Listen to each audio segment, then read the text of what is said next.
ketika orang berbahasa roh, maka apa yang dia katakan itu mutlak apa yang Tuhan sampaikan, atau yang Tuhan titipkan lewat lidahnya.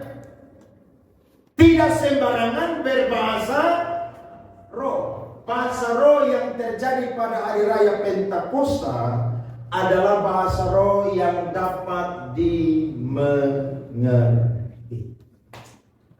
Lihat ayat yang kelima, Alkitab berkata, waktu itu di Yerusalem diam orang-orang Yahudi yang saleh dari segala bangsa di bawah kolong langit. Namanya bahasa apapun saudara-saudara, pasti ada yang namanya kosa kata.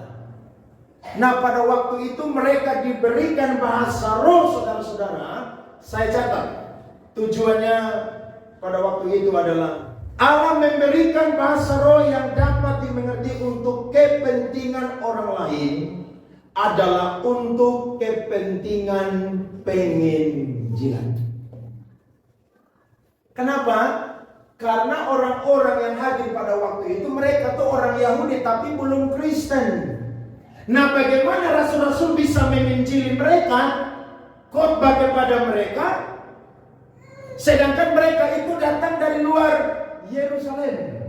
Nah, Tuhan bisa pakai bahasa mereka lewat Petrus dan juga teman-teman, sehingga orang-orang yang mendengar mereka berbahasa roh, mereka itu bukan memuliakan diri, tapi memuliakan siapa? Allah. Saudara lihat ayat 11 tadi, firman Tuhan berkata, bilang apa saudara-saudara? Mereka berkata-kata dalam bahasa kita sendiri tentang perbuatan-perbuatan besar yang dilakukan Allah. Jadi ketika mereka berbahasa roh, bahasa mereka itu jelas. Pakai bahasa orang Partia, orang Elam, Mesopotamia. Dan ketika mereka dengar, kok ini orang bisa bahasa kita? Dan apa yang mereka ucapkan saudara-saudara, itu murni memuliakan perbuatan-perbuatan Allah yang besar. Amin. Itu baru disebut bahasa roh. Nah, fenomena yang terjadi di gereja ini kacau balau. Kalau orang ibadah dipaksa-paksa untuk berbahasa roh, yang membuat mereka bertobat ketika mereka dengar bahasa roh atau dengar apa?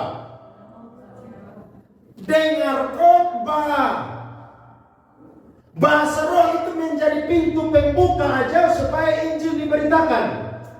Tapi yang membuat orang bertobat bukan bahasa roh, tapi yang membuat orang bertobat adalah khotbah atau dengar firman.